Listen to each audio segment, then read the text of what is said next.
Hey everyone, welcome back to the channel. Today, I'm going to share a personal story about the time I found myself in a battle of wits with a colleague named Jill, who thought she could take over my job through manipulation and deceit. Buckle up, because this roller coaster of a tale is filled with petty revenge, a sprinkle of chaos, and a heaping dose of karma. So let's rewind to when I was an assistant deli and bakery manager. I had been working there for over 6 years, honing my skills and building a reputation for my cake decorating. But just as I was about to step into the limelight, a shadow emerged in the form of Jill. Now, Jill didn't get her position fairly. She had a friend in upper management who had her transferred over to take my spot, and boy, did she take advantage of that. She didn't just ignore her responsibilities. She actively tried to make me look bad. We're talking about last-minute tasks, missed orders, and long weekends, while I was left to pick up the pieces.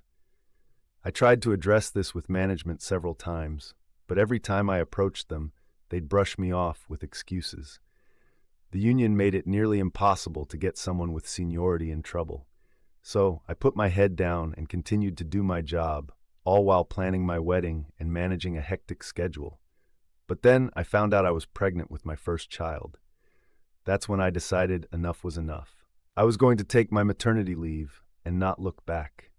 I made sure to follow all the procedures to the letter, notifying management and the union, scheduling doctor's visits, and ensuring that everything was smooth sailing for my departure. But here's the kicker. My due date was in April, right before graduation season, the busiest time for any deli and bakery. In a town with multiple colleges and high schools, we were swamped with orders. I was the go-to cake decorator, known for matching school colors and whipping up last-minute cakes. I warned them multiple times that they needed to find someone to train before I left. But of course, they didn't listen. So, after 4 months of reminding them, I finally let it go. I decided to take my vacation the week before my delivery, thank goodness, because my baby was ready to arrive. On the day I delivered, guess what happened? Jill had scheduled another one of her infamous 4-day weekends, missed 3 supply orders, and left 19 cake orders unfulfilled. When Friday morning rolled around, the store was flooded with angry customers demanding their cakes. Can you imagine? Upper management had to scramble, pulling in anyone from different departments who had a clue about cakes. They were throwing together half-baked cakes and giving them away for free, over $1,000 worth of products, just to appease the crowd. And to top it all off, it was the day the district manager decided to do a surprise tour of the store. Talk about bad timing. When Jill finally returned, she was demoted and moved out of the department that very day.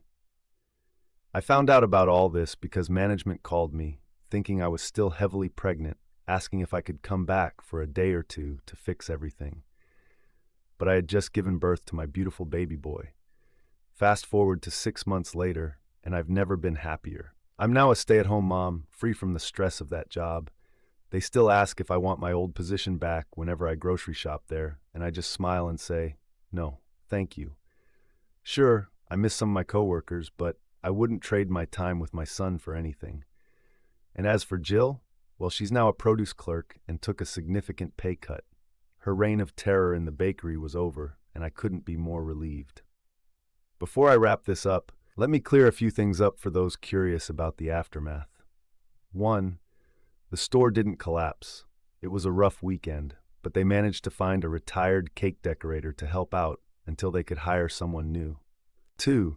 I had to take that unplanned vacation 2 weeks before my due date due to stress, which contributed to some health concerns, but my baby came out healthy and happy. 3.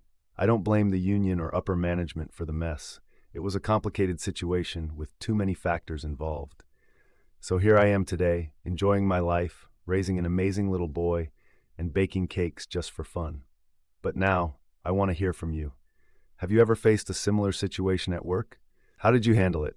Let me know in the comments below.